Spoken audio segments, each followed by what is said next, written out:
Okay, I think I fixed it.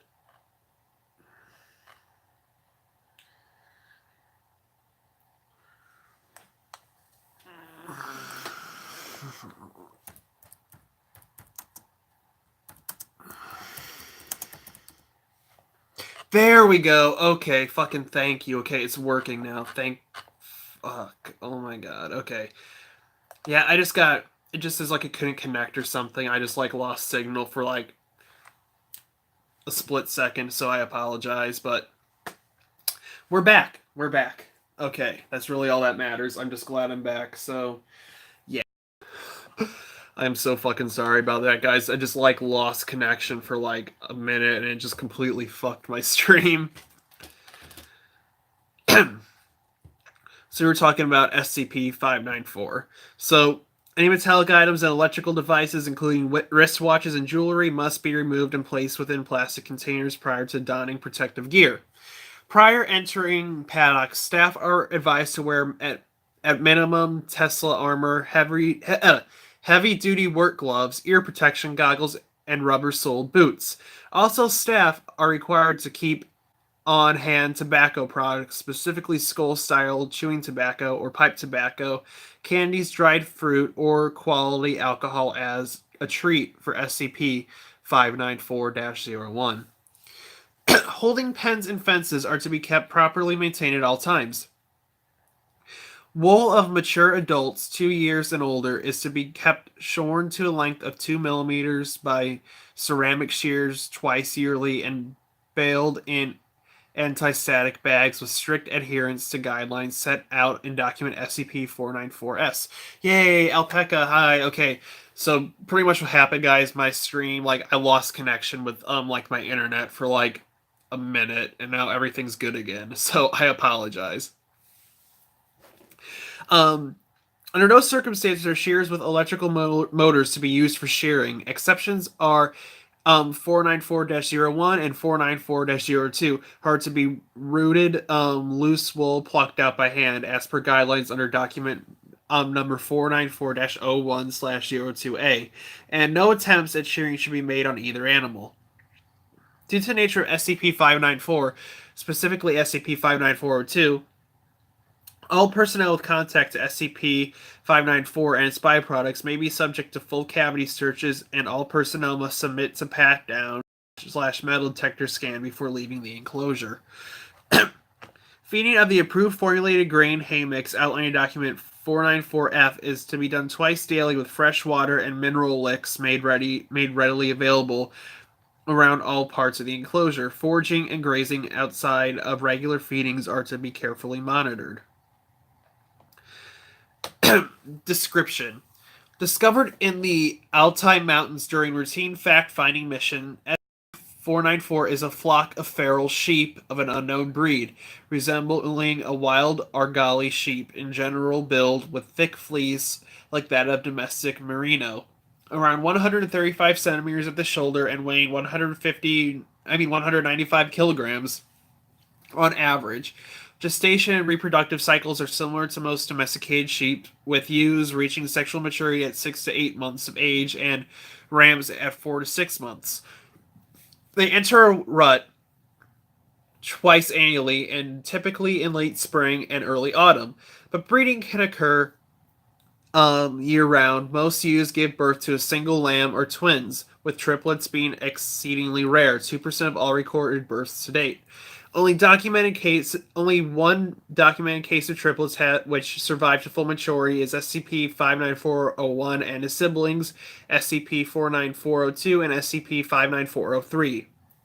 General coloration ranges from pure white to dark blue-gray wool with a metallic sheen appearing once they've reached full maturity. Typically 2 years of age. Only three animals, the aforementioned triplets, display atypical wool colors. Both sexes have horns, with uncastrated males having spiraling horns measuring 190 centimeters in length. The largest documented span belonging to SCP-594-02, at a length of 247.4 centimeters. Females and wethers have curved horns measuring 20 centimeters. The horns, hooves, and wool of older animals have usually high concentrations of ferrous metals along with gold alloys. Examinations of newly butchered animals have revealed that SCP-594 skeleton also has large amounts of ferrous metals present within the bone matrix.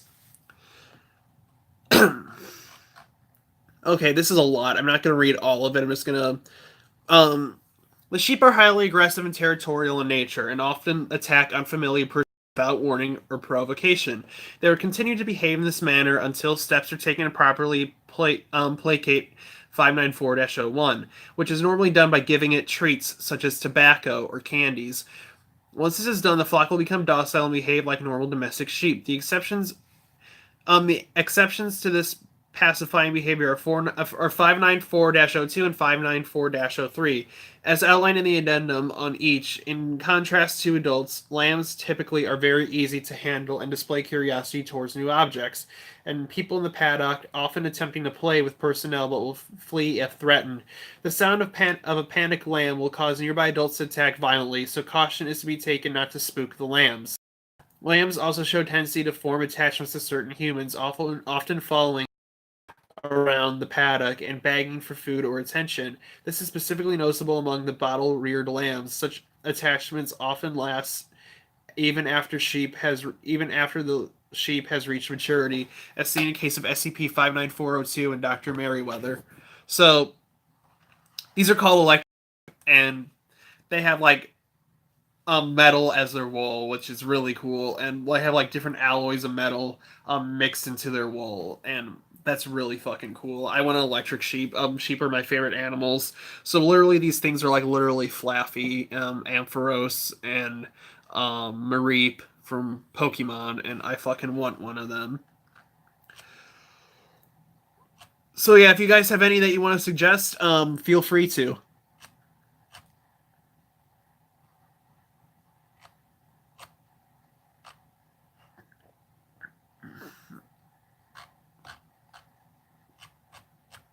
SCP-999. I think this is it.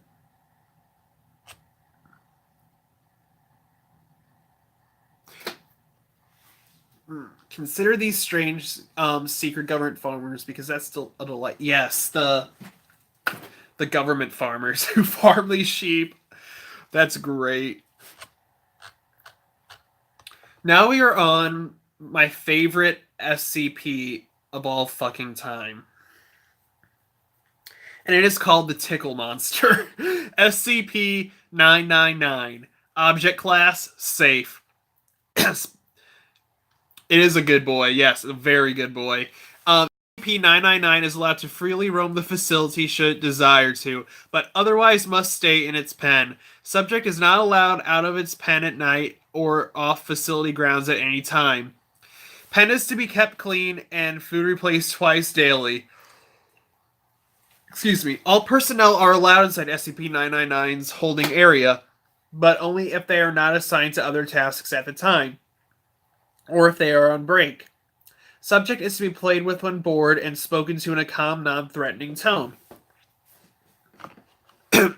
SCP-999 appears to be a large, amorphous, gelatinous mass of translucent orange slime weighing about 54 kilograms or 120 pounds, with a consistency similar to that of peanut butter. Subject's size and shape constantly change, though most of the time its form is the size of a large beanbag chair. Composition of SCP-999 is oil-based, but consists of a substance unknown to modern science, other than a thin, transparent membrane surrounding the orange mass. Subject appears to have no organs to speak of. Subject's temperament is best described as playful and dog-like when approached. SCP-999 will react with overwhelming elation, slithering over to the nearest person and leaping upon them, hugging them with a pair of pseudopods while nuzzling the person's face with a third pseudopod, all while emitting high-pitched gurgling and cooing noises. The surface of SCP-999 emits a pleasing odor that differs with whomever it is that it is interacting with. Recorded scents include chocolate, fresh laundry, bacon, roses, and Play-Doh. Simply touching SCP-999's surface causes an immediate euphoria, which intensifies the longer one is exposed to SCP-999, and it lasts long after separation from the creature. Subject's favorite activity is tickle wrestling, often by completely enveloping a person from the neck down and tickling them until asked to stop, though it does not always comply with this request. While the creature will interact with anyone, it seems to have special interest in those who are unhappy or hurt in any way. Persons suffering from crippling depression after interacting with SCP-999 have returned completely cured with a very positive outlook on life. The possibility of marking SCP-999 slime as an antidepressant has been discussed. In addition to his playful behavior, SCP-999 seems to love all animals, especially humans, refusing to eat any meat and even risking its own life to save others. On one occasion, leaping in front of a person to take a bullet fired at them. Fuck, I'm sorry. Subject's intellect is still up for debate, though its behavior is infantile. It seems to understand human speech and most modern technology, including guns. The creature's diet consists entirely of candy and sweets, with M&Ms and Necco wafers being its favorites. Its eating methods are similar to those of an amoeba.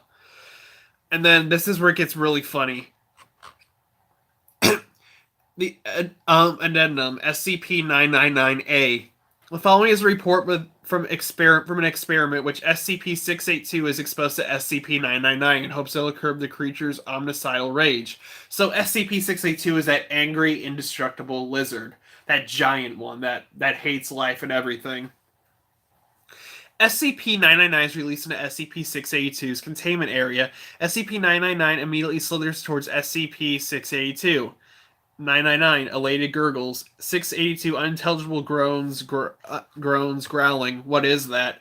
SCP-999 moves in front of SCP-682, jumping up and down like a dog, while calling out in a high-pitched squealing noise. 682 groans. Disgusting. SCP-682 immediately steps on SCP-999, completely flattening SCP-999. Observers were about to abort the experiment when 682 started talking again. 682. Grunts. Unintelligible. What is this? Low noise similar to a light chuckle. I feel all tingly inside. SCP-999 can be seen crawling up from between SCP-682's toes, up along its side and around its neck, where it clings on and begins gently nuzzling with its pseudopod. A wide grin slowly spreads across 682's face. Deep chuckling. I feel so happy. Happy. Laughs. Happy. Happy. SCP-682 repeats the word happy for several minutes, laughing, occasionally before escalating into non-stop laughter. As laughter continues, SCP-682 rolls on its back, slamming its tail on the floor with dangerous force. Bellowing laughter. Stop. No tickling. Continues laughing. SCP-682 and SCP-699 continue the tickle. Wears down and appears to fall asleep with what would appear to be a smile on its face. After 15 minutes with no activity, 2 Class D personnel entered the room to retrieve SCP-999. When SCP-999 is removed, SCP-682 immediately wakes up and reaches an unidentified from its body, all the while laughing manic. All persons within the wave's range collapse into laughter, allowing SCP-682 to escape and slaughter all in its path. Meanwhile, SCP-999 quickly rescues as many persons as it can, taking them to a safe space to recover from SCP-682's laughter wave and recontain SCP-682. Despite the tragedy that SCP-682 brought upon the facility, SCP-999 has not shown any fear towards the creature, and the fact it has made gestures suggesting it wants to play with SCP-682 again. SCP-682, however, stated that feculent little snotwad can data expunged and die. Memo from Dr. Blank. While the test was unsuccessful and ended in tragedy, that had to be the funniest thing I have ever seen. I never thought I'd get to see the day when I would regard SCP-682 as cute. Please send me a copy of the security tapes ASAP. So this little guy, this little wad of jelly, literally made SCP-682 the happiest, angriest crocodile in the world, and it's fucking great.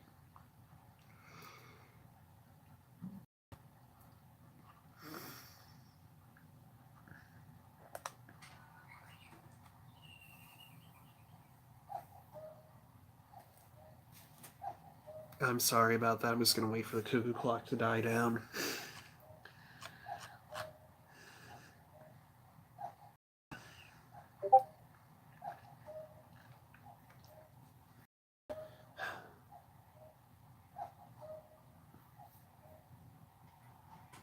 Okay, I am sorry about that, and I need to fix this stool because this stool is. Yeah, this thing finally came off.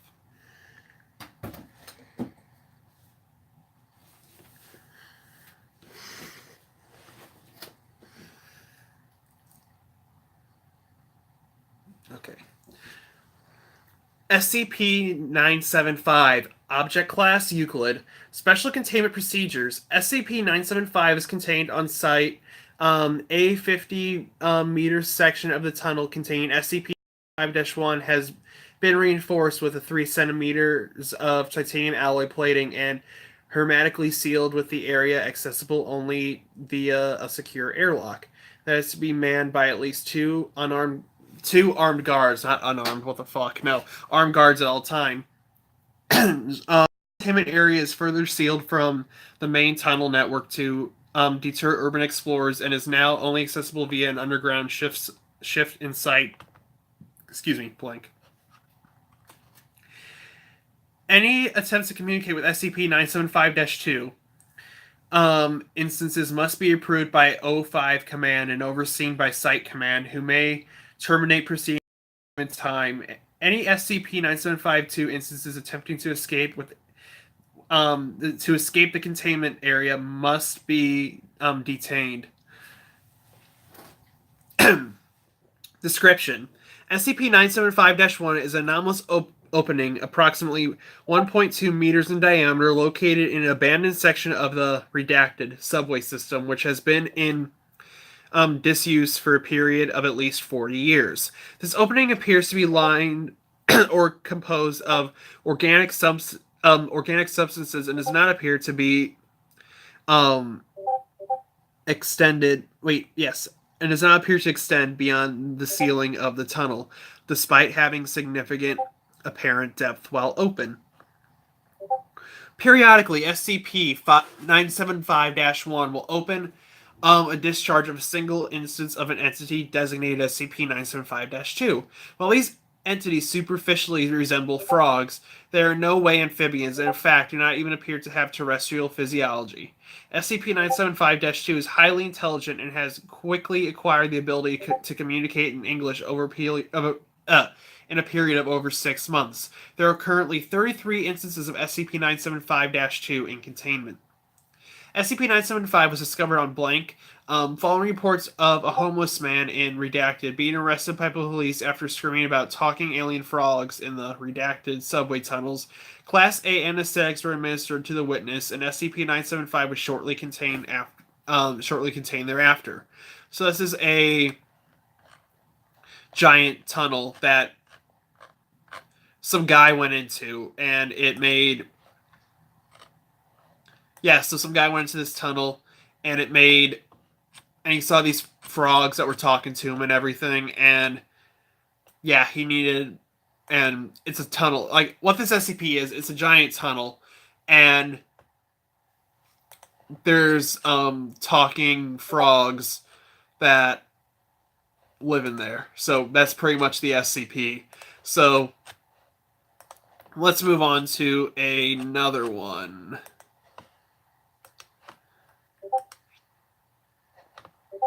And I fucking got off the wrong site.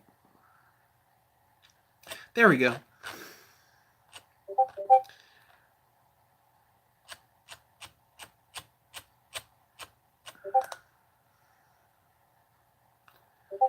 Wait, which one was that? Which one did I click on?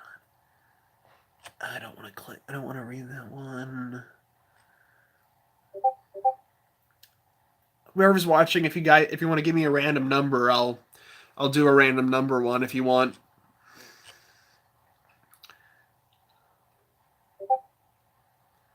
Rock coral.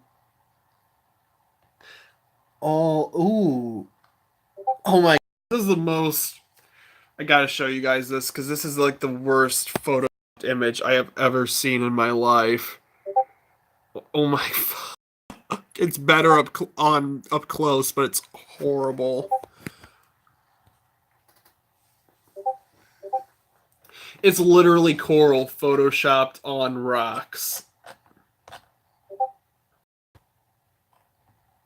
Oh my god. SCP-672, Object Class Euclid, Special Containment Procedures. The sample kept at Research Sector Blank is to be maintained in a biodome suitable for desert life with accompanying scrub plants. Samples may be taken at the discretion of Dr. Blank. Redacted. Is said to have relevant data for the location of SCP-672. Colonies uploaded. Any wild colonies are to have an MTF dispatched to enact procedure Lambda 6. Okay. SCP-672 is a species of coral that grows in the desert. The rich green color of SCP-672, making it appear as a plant at first glance, comes from a previously undiscovered but unremarkable species of Zooxanthellae. The colony is extremely efficient. With resources. Dead individuals are broken down and any useful components redistributed, leaving behind limestone that can only be distinguished from deposits formed by normal coral by the presence of redacted. When not active, SCP-672 polyps completely seal themselves within their shells and become nearly impossible to distinguish from surrounding rock. It is recommended that MTFs carry a copy of document 672-12 as an identification aid when performing field work relating to SCP-672 outside of expansion events. SCP-672 will periodically become active for brief times to either consume prey or to allow Zooxanthellae to undergo photosynthesis. So yeah, what this is, it is a giant, it's coral that lives in the middle of the desert on a rock. So that's actually pretty cool. That's pretty damn cool. I'm not gonna lie.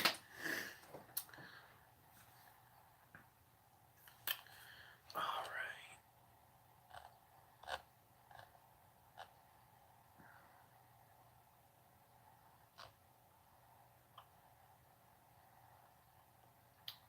Oh, this seems fun. This will be the last one, most likely. Oh, that's gangrene. Oh, fucking hell. That is fucking gangrene, man. Oh, God. Why did they use that as the fucking picture? Oh, that's nasty. Ooh. Okay, let's just get through this one. Let's get through this one. SCP-532, Object Class Keter. Special Containment Procedures. Standard biohazard containment procedures are to be followed for all research samples of SCP-532. Samples are to be kept at constant temperature of -8 degrees Celsius. Any personnel encountering instances of SCP-532 outside Foundation custody are to evacuate all outdoor areas immediately and contact blank. SCP-532 is a pathogenic bacteria most similar in composition to Pseudomonas oryzobanatus. SCP-532 shows an increased tolerance for low temperatures, showing peak reproductive rates at around -25 degrees Celsius. The full tolerance range of SCP-532 is approximately -52 degrees Celsius to -5 degrees Celsius. Furthermore, SCP-532 shows several mechanisms in order to cope with high temperatures. Several small flagella line the cell membrane, allowing SCP-532 to be carried by air currents into upper stratosphere and lower mesosphere. Due to the lack of energy source, SCP-532 will enter into a state of hibernation for an indefinite amount of time while in the atmosphere. SCP-532 will leave its hibernating state once it detects warm air currents coming from the troposphere. SCP-532 will then retract several of its flagella and descend into the troposphere. Then the heat provided by the troposphere generally causes several instances of SCP-532 to turn into a clump, similar in view to a snowflake. If the heat provided by the troposphere is above 0 degrees Celsius, SCP-532 will typically die before reaching the Earth's surface. Instances of SCP-532 reaching any inorganic material or non-exothermic organism will spread their flagella and be carried by the air currents back to the upper stratosphere. SCP-532 is coated in a chemical that reacts with the lipids of an exothermic organism's cell membranes to create an endothermic reaction. This simultaneously kills nearby tissue and provides suitable temperature for SCP-532 to reproduce. Victims of SCP-532 describe this similar manner to the cold felt when a snowflake made contact with the human skin. SCP-532 shows a tendency to break down and ingest the dermis and will not enter the body until the surrounding dermis has been covered. SCP-532 will then enter the bloodstream, causing major damage to the circulatory system due to the freezing and subsequent crystallization of water molecules. Typically, the victim will die of blood loss. Following the death of a host victim, SCP-532 will migrate back into the upper stratosphere. SCP-532 shows a 98% mortality rate if left untreated, 100% if SCP-532 is caught on the tongue. Treatment of SCP-532 may be conducted through exposure to water heated to 20 degrees Celsius or more. However, this results in massive tissue damage to affected limbs. Extreme cases of SCP-532 infection may require amputation of affected limbs. So this is a bacteria that causes you to pretty much gain frostbite, and the picture that they used for that was like somebody's like frostbitten gangrenous hand, and it was, oh god, it was fucking nasty. Oh god.